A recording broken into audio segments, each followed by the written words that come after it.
नमस्कार दोस्तों, मैं हूं घनश्याम और आप देख रहे हैं घनश्याम टेक। दोस्तों, निफ्टी की एक और वीडियो में आपका स्वागत करता हूं। इसमें हम निफ्टी और निफ्टी से जुड़े हुए स्टॉक्स के बारे में चर्चा करते हैं, सीखते हैं, समझते हैं कि क्या लेवल इंपॉर्टेंट है निफ्टी के लिए और जो स्टॉक्स निफ्टी में ट्रेड करते हैं उनके लिए। दोस्तों, आप अगर हमारे चैनल पर नए हैं तो प्लीज़ नमस्कार दोस्तों, मैं हूं घनश्याम और आप देख रहे हैं घनश्याम टेक। दोस्तों, निफ्टी की एक और वीडियो में आपका स्वागत करता हूं। इसमें हम निफ्टी और निफ्टी से जुड़े हुए स्टॉक्स के बारे में चर्चा करते हैं, सीखते हैं, समझते हैं। दोस्तों देखिए, निफ्टी ने आज जो यहाँ पे हाई लगाया है वो लगाया है यहाँ पे 14,711 का। हमारी ओपनिंग हुई है 14,563 पे और हमने जो आज का लो लगाया है वो लगाया है 14,435 का। हमने लो लगा के 14,564 पे हमने यहाँ पे आके क्लोजिंग कर दी है। मतलब हम जहाँ पे आज ओपन हुए हैं वहीं पे जाके हमने क्लोजिंग बना दी है। दोस्तों, मेरा व्यू या मेरा एनालिसिस ये कहता है कि अब हमने बजट का टॉप बना लिया, यानी ये टॉप मेरे ख्याल से यानी 14,800 का लेवल, ध्यान रखिएगा मैं बोल रहा हूँ 14,800 का लेवल। ये मेरी एनालिसिस है, हो सके मैं गलत भी हो सकता हूँ, लेकिन 14,800 ये बजट का टॉप बन चुका है। मार्केट ने ये टॉप बना लिया है, बजट का टॉप। यानी ये टॉप अगर ब्रेक होना होगा तो ये बजट के बाद या शायद बजट वाले दिन अब ब्रेक होगा। उसके पहले मेरे ख्याल से 14,800 मार्केट ब्रेक करने वाला नहीं है। मार्केट 14,800 से नीचे ही रहने वाला है। 14,800 के ऊपर जाके क्लोजिंग मार्केट अब यहाँ पे नहीं करने वाला है। तो ये मेरी एनालिसिस है। बजट तक 1 फरवरी का हमारा बजट आएगा, ठीक है। तो 1 फरवरी तक के लिए मार्केट ने टॉप बना दिया है। तो जो भी यहाँ पे अगर बाइंग साइड की आप पोजीशन बनाते हैं तो सोच समझ के बनाइएगा। ये मेरी अपनी एनालिसिस है, ये मेरा अपना ओपिनियन है, ये मेरा अपना व्यू है। आपको अगर अपनी पोजीशन बनानी है तो अपनी एनालिसिस आप जरूर कर लीजिएगा। मार्केट ने देखिए यहाँ पे एक कैंडल बनाई है लॉन्ग लेग दोजी। इस कैंडल को बोलते हैं लॉन्ग लेग दोजी, जो कि ज्यादातर टॉप पे बनती है। जब मार्केट टॉप बनाता है, कंटिन्यू पैटर्न बनते रहते हैं, मार्केट कंटिन्यू चलते रहता है और चलने के बाद जब ये कैंडल बनती है तो ज्यादातर इस कैंडल के आसपास 50 पॉइंट ऊपर नीचे इसके टॉप बन जाता है। ज्यादातर मैंने देखा हुआ जब मार्केट कम से कम 25-30% की रैली ले लेता है, 50% की रैली लेता है और उसके बाद इस तरह की जब कंडीशन बनती है तो मार्केट वहां पे टॉप बनाता है। ये मेरी अपनी रहता है, मैंने पहले बोल दिया, मैं गलत भी हो सकता हूं, लेकिन मैं यहां पे अब बाइंग की पोजीशन बजट के पहले नहीं बनाऊंगा। इंट्राडे का भी हो सकता है 30-40 पॉइंट के लिए ऊपर नीचे बाइंग हम कर सकते हैं, लेकिन पोजिशनली बाइंग यहां पे नहीं करूंगा मैं। कम से कम निफ्टी में तो टॉप यहाँ पे मुझे दिख रहा है कि शायद 14,800 निफ्टी का टॉप होगा। दोस्तों, मैंने टेलीग्राम पे अपने अपडेट कर दिया था, मैंने निफ्टी का चार्ट आप लोग को भेजा हुआ था। जैसे मैंने निफ्टी का चार्ट आप लोग को भेजा था, जिस तरह से मैंने पैटर्न बनाए थे, निफ्टी उसी तरह से पैटर्न को फॉलो करते हुए यहाँ पे गिरा था। जो मेरा टारगेट था 14,460 का, वो टारगेट निफ्टी ने यहाँ पे अचीव किया। अचीव करने के बाद जाके ऊपर की तरफ क्लोज हुआ है निफ्टी। तो निफ्टी में काफ़ी अच्छी मूवमेंट मिली, काफ़ी अच्छी यहाँ पे जो प्राइस वाइज देखा जाए, प्राइस एक्शन देखा जाए तो काफ़ी अच्छे से प्राइस एक्शन निफ्टी ने फॉलो किया। अगर आप इसके 5 मिनट को चार्ट के देखिए, चार्ट को जाके एनालिसिस कीजिए, चार्ट को देखिए, बैठिए, आप लोग ध्यान से चीज़ों को समझिए, तब चीज़ें जाके समझ में आती हैं। आप लोग 1-2 दिन के एनालिसिस में कुछ समझ में नहीं आने वाला है। तो यहाँ पे एनालिसिस कीजिए, एनालिसिस पे बिलीव कीजिए और बिलीव करने के बाद उस पर ट्रेड भी कीजिए, तब मार्केट यहाँ पे कुछ ना कुछ आपको देगा। अब यहाँ पे देखिए इंट्राडे के लिए कल निफ्टी को किस तरह से हम देख सकते हैं। देखिए, निफ्टी में नीचे का लो बनाया है 1435 का लो बना के वापस क्लोजिंग आके हुई है कितना 14,560 के आसपास। तो 14,500 के ऊपर ही हमने यहाँ पे क्लोज दिया है निफ्टी में। लेकिन ध्यान रखिएगा 14,600 एक छोटा सा रेजिस्टेंस मिलेगा, क्योंकि हम इसको ही गैप करके ओपन हुए थे और लेकिन वापस क्लोजिंग हमने फिर से वापस 14,600 के नीचे ही दे दी। तो अगला जो रजिस्टेंस, अगर छोटा सा आप एक ट्रेड लेना चाहते हैं, आप रिस्की ट्रेडर हैं, तो अगर इसी के बीच में ओपन हो, मान लीजिए अगर निफ्टी कल यहाँ पे इसके बीच में ओपन होता है, कहाँ पे, ये लेवल 14,600 से लेकर के 14,450, ये लेवल हमारा होगा निफ्टी में। 14,600 से लेकर के 14,450 के बीच में ओपन होता है और इस लेवल को क्रॉस करता है, यानी 14,600 को क्रॉस करता है तो निफ्टी में एक मोमेंटम आप प्ले कर सकते हैं। टारगेट यहाँ पे होगा 14,640 का और उसके बाद होगा 14,680 का। ये 2 टारगेट होंगे निफ्टी में। कब, जब निफ्टी यहाँ पे 14,600 को क्रॉस करेगा उसके बाद। जब तक ये 14,600 के क्रॉस करके कंटिन्यू ट्रेड नहीं करेगा तब तक यहाँ पे आपको बाइंग नहीं करना है। इंट्राडे का व्यू है, आपको मैंने पोजिशनल व्यू बता दिया है पहले ही कि मैं यहाँ पे टॉप देख रहा हूँ निफ्टी का। तो यहाँ पे इंट्राडे का व्यू बना सकते हैं आप 14,640 से लेकर 14,680 का।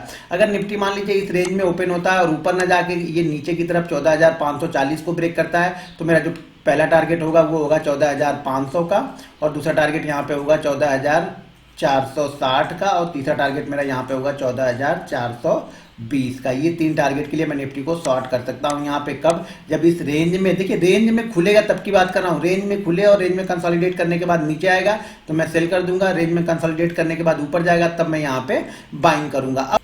अब मान लीजिए निफ्टी कल गैप अप ओपन हो जाए 40 से 50 पॉइंट। यहाँ पे कल निफ्टी अगर मान लीजिए 14,600 के आसपास ओपन होता है, 14,600 के आसपास ओपन होता है, गैप अप ओपन हो गया 40 पॉइंट, 50 पॉइंट, 60 पॉइंट, तो मैं वेट करूंगा 5 मिनट की पहली कैंडल। देखिएगा पहली कैंडल अगर रेड बनती है और उसके बाद नीचे के लो को ब्रेक करता है तो यहाँ पे शॉर्ट कर दीजिएगा। पहली कैंडल अगर ग्रीन बनती है तो मैं बाइंग करने की कोशिश यहाँ पे बिल्कुल नहीं करूंगा, वेट करूंगा। बाइंग में मेरा व्यू यहाँ पे अभी नहीं रहेगा, सेल साइड का व्यू मैं बना के रखूंगा। तो अगर रेड कैंडल, पहली 5 मिनट की कैंडल अगर रेड बनती है तो मैं सेल करूंगा इसी 5 मिनट की कैंडल का हाई का स्टॉप लॉस लगा के। अब ये हाई भी 100-150 पॉइंट का बनेगा तो नहीं, ये हाई भी ज्यादा से ज्यादा 30 से 35 पॉइंट का ऐसे यहाँ पे बनना चाहिए। तो यहाँ पे मैं शॉर्ट करूंगा निफ्टी को। अगर ये गैप अप ओपन होता है तो, गैप डाउन ओपन होगा तो कंसोलिडेट करने के बाद में अगर नीचे की तरफ ब्रेक करेगा तो मैं इसे सेल करने की कोशिश कर सकता हूं। अब चलिए देख लेते हैं कि निफ्टी में ऐसे कौन से स्टॉक्स हैं जो निफ्टी को ऊपर और नीचे ले जाने में मदद कर सकते हैं कल। पहला टारगेट, पहला जो स्टॉक्स हमारा होगा वो यहाँ पे अदानी पोर्ट। देखिए हमारा टारगेट तो 520 का ही था, वो अचीव हो चुका है, तो अभी यहाँ पे हमारे पास कोई पोजीशन नहीं है। अगला स्टॉक है हमारे पास एशियन पेंट। जैसा कि मैंने पहले ही बोला था कि इसका स्टॉप लॉस 2800 का लगाइएगा, तो स्टॉप लॉस यहाँ पे ट्रिगर हो चुका है, यानी आपका प्रॉफिट में सौदा कट चुका है। ऑलरेडी बाइंग जो थी वो 2270 के ऊपर की थी यहाँ पे। बजाज ऑटो, जैसा कि कल ही मैंने बोला था प्रॉफिट बुक कर लीजिए, अगर अभी आपने बुक नहीं किया तो प्रॉफिट बुक कर लीजिए, नहीं तो स्टॉप लॉस जरूर यहाँ पे कल आज के लो का जरूर लगा के रखिएगा। बजाज फिनसर मेरा यहाँ पे कोई व्यू अभी नहीं है। बजाज फाइनेंस नजर बना के रखिएगा। यहाँ पे देखिए इसने एक ब्रेकडाउन दिया है, तो ब्रेकडाउन के बाद जो अगला सपोर्ट है वो है यहाँ पे 4750 के आसपास में। भारतीय एयरटेल जो मेरा टारगेट था, पहला टारगेट हमने 555, 500, दूसरा टारगेट हमने 570 दिया था, और कल के लिए वीडियो में बताया था कि ये टारगेट यहाँ पे 600 के अचीव कर सकता है, क्योंकि 600 इसके पास स्ट्रांग ये रजिस्टेंस है। ऑल टाइम हाई इसका लगभग 622 का है, 610 का है। तो अब ये 610 के ऊपर जब तक क्लोज नहीं करेगा तब तक इसको बाइंग बिल्कुल नहीं करना है भारतीय एयरटेल को। अब यहाँ पे ये कंसोलिडेट कर सकता है कुछ दिन। बीपीसीएल ऑलरेडी ट्रेंड लाइन के ऊपर ट्रेड कर रहा है, तो ट्रेंड लाइन के ऊपर जैसे मैं टारगेट 420, 425 का बताया था, वो टारगेट इसने अचीव कर दिया है। ब्रिटानिया धीरे धीरे करके ऊपर की तरफ जा रहा, तो अगर किसी के पास पोजीशन हो तो अभी स्टॉप लॉस टेल करके 3570 का लगा लीजिएगा। सिप्ला छोड़ दीजिए इसको। कोल इंडिया ध्यान रखिएगा 150 के ऊपर क्लोज करने के बाद ही पोजीशन बनाइएगा, नहीं तो आपको ये ट्रैप करेगा। 150 को क्लोज करने के बाद पोजीशन बनाएंगे तो उसका स्टॉप लॉस आपका 140, 142 का आपको लगा के रखना पड़ेगा।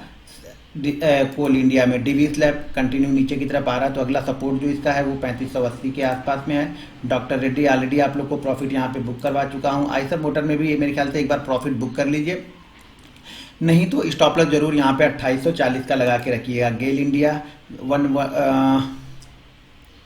गेल इंडिया को 129 पे रिकमेंड किया था, तो यहाँ पे एक बार प्रॉफिट बुक करके निकल जाइए। ग्रासिम में स्टॉप लॉस को ट्रेल कीजिए, 1010 का स्टॉप लॉस यहाँ पे लगा लीजिए ग्रासिम को। एचसीएल टेक देखिए, अब आज इन्फी और विप्रो का रिजल्ट आएगा तो उसको देखना पड़ेगा, लेकिन स्टॉप लॉस फिर भी आप ट्रेल कीजिए। यहाँ पे अगर 1050 के नीचे क्लोज करे तो निकल जाइएगा। एचडीएफसी लिमिटेड देखिए आज की कैंडल तो काफ़ी खराब है, तो कल ध्यान रखिएगा अगर ये 2620 के नीचे क्लोज करता है तो फिर इसके टारगेट नीचे की तरफ 2500 आ जाएगा। ये एचडीएफसी लाइफ कुछ मत कीजिए। यहाँ पे हीरो मोटो का आप ऑलरेडी इसका टारगेट मैंने 3350, 3400 बताया था, तो वो टारगेट के पास पहुंच चुका है, तो इसमें भी एक बार प्रॉफिट बुक कर लीजिए। हिंडाल्को में मेरा कोई व्यू नहीं है। हिंदुस्तान यूनिलीवर अब नज़र बना के रखिएगा, मुझे लगता है अगर ये 2350 के नीचे क्लोज करेगा तो ये वीक हो जाएगा यूनिलीवर। इन्फी आज इसका रिजल्ट आया होगा तो उसको देख लीजिएगा एक बार, इसका मैं एक स्पेशल वीडियो बना दूंगा आज कि कल किस तरह से इसको बाइंग या सेल कर सकते हैं आप इन्फी को। आईओसी में 98 के ऊपर मैंने बोला था कि 98 के ऊपर मोमेंटम से बनेगा, जो कि इसको 102, 106 और 111 तक लेके जा सकता है। आईटीसी अब देखिए यहाँ पे कंसोलिडेट होने के बाद 2-3 ऊपर की तरफ निकला है, तो अब ये ट्रेंड लाइन का रेजिस्टेंस है। यहाँ पे अगले मूवमेंट इस ट्रेंड लाइन का रेजिस्टेंस क्रॉस करने के बाद ही इसमें बनेगी। जेएसडब्ल्यू स्टील कुछ नहीं करना है। एलएनटी ऑलरेडी मेरा इसमें भी टारगेट लगभग अचीव हो चुका है। एमएनएम में मेरा कोई व्यू नहीं था, लेकिन जिसके पास पोजीशन है स्टॉप लॉस को जरूर फॉलो कीजिए 800 का। मारुति जिसके पास पोजीशन है स्टॉप लॉस लगाइए यहाँ पे 8050 का स्टॉप लॉस यहाँ पे लगा के बने रहिए। नेस्ले में कुछ नहीं करना है। एनटीपीसी में, अच्छा एनटीपीसी में ये छोटा सा ब्रेकआउट यहाँ पे 101 के ऊपर हुआ है, तो अब इसका स्टॉप लॉस भी आप 100 का लगा लीजिए यहाँ पे हो। ONGC ऑलरेडी ONGC में भी सेम चीज़ बनी हुई थी, जैसा कि 105 106 के ऊपर क्लोज करेगा तो टारगेट 112 और 118 के आएंगे। पावर ग्रिड में जिसके पास पोजीशन है बने रहिए। दोस्तों अगर आप भी फ्री स्टॉक्स मार्केट ट्रेनिंग के लिए इंटरेस्टेड हैं तो वीडियो के डिस्क्रिप्शन में लिंक दिया हुआ है, उस लिंक के जरिए जाके अगर आप अपना डीमेट अकाउंट ओपन करते हैं और डीमेट अकाउंट ओपन करने के बाद में एक्टिव होकर वहाँ पर ट्रेड करते हैं तो आप हमारी फ्री ट्रेनिंग के लिए एलिजिबल हो जाएंगे। अगला स्टॉक है रिलायंस। यहाँ पे अभी कोई व्यू नहीं, वेट कीजिए रिलायंस में। देखिए अगर बहुत जाएगा इस मोमेंटम में तो ये 2030 के आसपास जाएगा, उसके ऊपर नहीं जा पाएगा। अगर एक बार ये क्लोजिंग 1850 1880 के नीचे करने लगता है तो इसमें एक गिरावट काफ़ी तेज फिर से आ सकती है। SBI लाइफ स्टॉप लॉस जरूर फॉलो कीजिएगा 915 का। सन फार्मा में मेरा कोई व्यू नहीं है। टाटा मोटर अगर आज के लो के नीचे ट्रेड करता है तो थोड़ा प्रॉफिट बुक करके इसमें से निकल जाइएगा। टाटा स्टील इस ट्रेंड लाइन के ऊपर निकलेगा तब इसको बाइंग कर सकते हैं। टारगेट फिर यहाँ पे आपका हो जाएगा 750 का। अगर इसके नीचे ब्रेक करता है नीचे की साइड में तो यहाँ पर फिर से ये 645 के आसपास भी आ सकता है। TCS जब तक इस जो रिजल्ट वाली कैंडल है इसके ऊपर क्लोज नहीं करेगा तब तक अब नई मोमेंटम यहाँ पे नहीं बनेगी। टेक महिंद्रा अब इसको ध्यान रखिएगा, ये भी अगर 1080 1082 के ऊपर ट्रेड करता है तो फिर ये 1120 के पास तक जा सकता है। टाइटन प्रॉफिट बुक कर लीजिए। अल्ट्राटेक में भी एक बार प्रॉफिट बुक कर लीजिए। ऑलरेडी मैंने आपको 5250 पे रिकमेंड किया है तो यहाँ पे आप प्रॉफिट बुक कर लीजिए या फिर SL को ट्रेल करके लगा लीजिए 5550 का। यहाँ पे UPL इस ट्रेंड लाइन के बाद देखेंगे अभी इसको। विप्रो में प्रॉफिट बुक कर लीजिए क्योंकि मेरी यहाँ पे कोई व्यू नहीं है। और जील जैसा कि मैं बोल रहा हूँ कि 240 के ऊपर क्लोज करेगा उसके बाद ही मेरा कोई व्यू यहाँ पे निकल के आएगा। दोस्तों अगर अभी तक आपने हमारा टेलीग्राम चैनल ज्वाइन नहीं किया है वीडियो के डिस्क्रिप्शन में उसका लिंक है या फिर जाके आप सर्च कर सकते हो घनश्याम टेक एनालिसिस। उसमें लगभग 80,000 से ज़्यादा मेंबर जुड़े हैं तो आप भी वहाँ पर ज्वाइन हो सकते हैं। दोस्तों ये थी मेरी आज की वीडियो। मिलते हैं नेक्स्ट वीडियो में। जय हिंद।